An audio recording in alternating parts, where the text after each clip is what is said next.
नमस्कार, आप Bihar in shorts देख रहे हैं। मैं हूं परमवीर सिंह। इस वक्त बिहार में सबसे ज़्यादा चर्चा डॉन पप्पू देव की हत्या की हो रही है। पप्पू देव, जो कोसी का बाहुबली कहा जा रहा था, रविवार को सहरसा पुलिस के कस्टडी में उसकी मौत हो गई। मौत को लेकर काफ़ी विवाद हो रहा है। दरअसल पप्पू देव के परिजन और उनके समर्थक पुलिस पर यह आरोप लगा रहे हैं कि उनकी हत्या पीट पीट कर दी गई है, जबकि पुलिस की तरफ से यह कहा जा रहा है कि पप्पू देव के सीने में दर्द उठी। उसके बाद उन्हें सदर अस्पताल ले जाया गया, जहां पर इलाज के दौरान उसकी मौत हो गई। और इसके बाद बिहार के कई जिलों में लोग पप्पू देव के समर्थक में आगजनी कर रहे हैं और सरकार से मौत की जांच की मांग कर रहे हैं। लेकिन आज हम आपको बताएंगे कि आखिर पप्पू देव कौन था, कैसे कोसी के क्षेत्र में वो बाहुबली बना, जिसका साम्राज्य बिहार ही नहीं बल्कि नेपाल तक फैला था।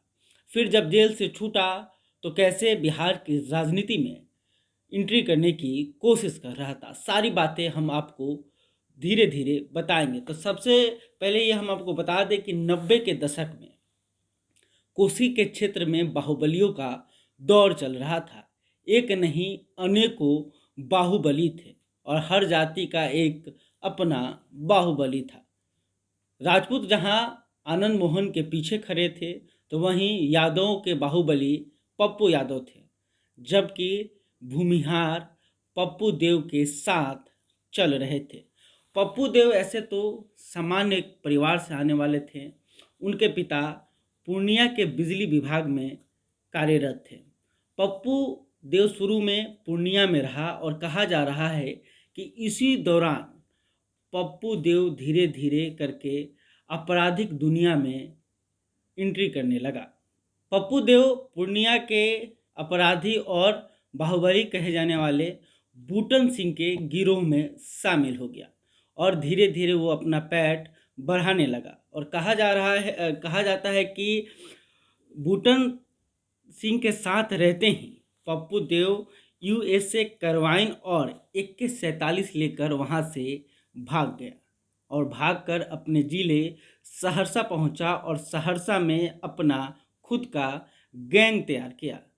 और धीरे धीरे करते करते पप्पू देव का जो गैंग है बढ़ने लगा और अपहरण, हत्या, रंगदारी, अनेकों केस उसके ऊपर लगे। लेकिन सबसे ज़्यादा चर्चा में पप्पू देव उस वक्त आया जब नेपाल के विराटनगर के जाने माने बिजनेसमैन तुलसी अग्रवाल का अपहरण उसने कर लिया और फिरौती के तौर पर 1 करोड़ से अधिक रुपया उसने तुलसी देव के परिवार वालों से उछला। इस कांड के बाद पप्पू देव का नाम पूरे बिहार और नेपाल में फैल गया।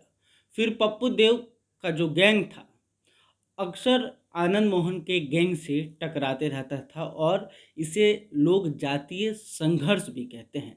और दोनों गैंगों की तरफ से गोलियों की बौछार होती थी, मुठभेड़ होते थे और एक दूसरे के खून के प्यासे थे। यही नहीं, सिर्फ आनंद मोहन के ही गैंग से उसका मुठभेड़ होता था, बल्कि कभी कभी तो पप्पू यादव से भी पप्पू देव के जो गुर्गे थे लड़ जाते थे। पप्पू देव का जो गुर्गे थे वो काफ़ी संख्या में थे। कहा जाता है कि उनके पास AK-47 से लेकर करवाइन से लेकर जितने भी आधुनिक हथियार उस वक्त बिहार में थे, सब के सब पप्पू देव के पास मौजूद था।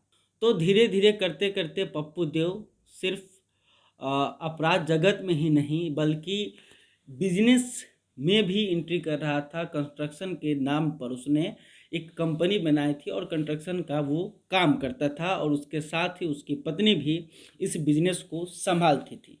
अब आपको बताते हैं कि एक मीडिया रिपोर्ट के अनुसार पप्पू देव पर बिहार के विभिन्न थानों में 150 से भी ज़्यादा रंगदारी, अपहरण और हत्या के मामले दर्ज हैं। साल 2003 में विराटनगर के पास 50 लाख जाली इंडियन करेंसी के साथ उसे पुलिस ने गिरफ्तार किया और 6 जनवरी 2014 तक पप्पू देव नेपाल के ही जेल में था। उसके बाद वो जब बाहर निकला तो फिर नेपाल के ही सीमावर्ती इलाकों में बिहार पुलिस ने उसे दबोच लिया, जिसके बाद तकरीबन 6 साल तक ही पप्पू देव जेल में था। लेकिन जेल में रहने के दौरान भी उसका जो गैंग था वो एक्टिव था और रंगदारी जैसी घटनाएं होती रहती थी और उसके पास पैसे पहुंचते रहते थे।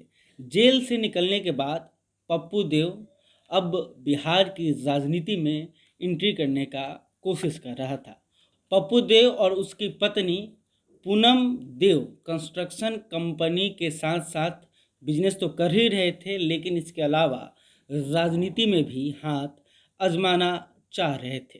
पप्पू देव का सिर्फ अपराध की ही दुनिया में पहचान नहीं था, बल्कि उसे नेताओं के साथ भी सांठगांठ उसका था, क्योंकि पप्पू देव की पत्नी 2005 में भागलपुर के बिहपुर विधानसभा से लोजपा के टिकट पर चुनाव लड़ी थी। हालांकि उन्हें जीत नहीं मिली।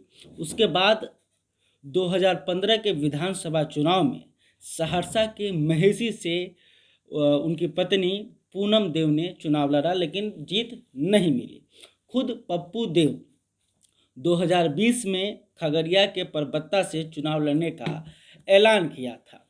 आपको बता दें कि जो जानकारी मिल रही है कि पप्पू देव जब से जेल से निकला था तब से जमीन कब्जाने का जो मामला है वो कोशिश कर रहा था। ज़मीन को ज़बरदस्ती बाहुबल के तौर पर और अपने दबंगई के तौर पर ज़मीन को हड़पने का कोशिश कर रहा था और कई कांड उसने किए थे। इसी सब मामले को लेकर शनिवार को उसके गैंग और पुलिस वालों के बीच मुठभेड़ भी हुई थी, जिसके बाद कहा जा रहा है कि पप्पू देव को पुलिस ने पकड़ लिया और रविवार को कस्टडी में उसकी मौत हो गई। मौत को लेकर पुलिस कुछ और कह रही है, जबकि उसके समर्थक और उनके परिवार वाले कुछ और कह रहे हैं। तो खैर, ये तो जांच की बात है कि आखिर पप्पू देव की मौत कैसे हुई। लेकिन ये जो कहानी थी कि आखिर पप्पू देव कैसे एक आम इंसान से, एक सामान्य परिवार से आने वाला लड़का बिहार का बाहुबली बन गया था, जो कोसी क्षेत्र में रॉबिन हुड के नाम से जाना जाता था। उसके समर्थक उसे प्यार से विधायक जी, कंपनी जी कहते थे। उसका जो अपराध का दुनिया था वो सिर्फ बिहार में ही नहीं सिमटा था, बल्कि नेपाल तक फैला हुआ था। बहरहाल, अभी तक आपने हमारे चैनल को सब्सक्राइब नहीं किया है तो तुरंत कर लें। वीडियो आपको कैसा लगा कमेंट करके ज़रूर बताइएगा। धन्यवाद।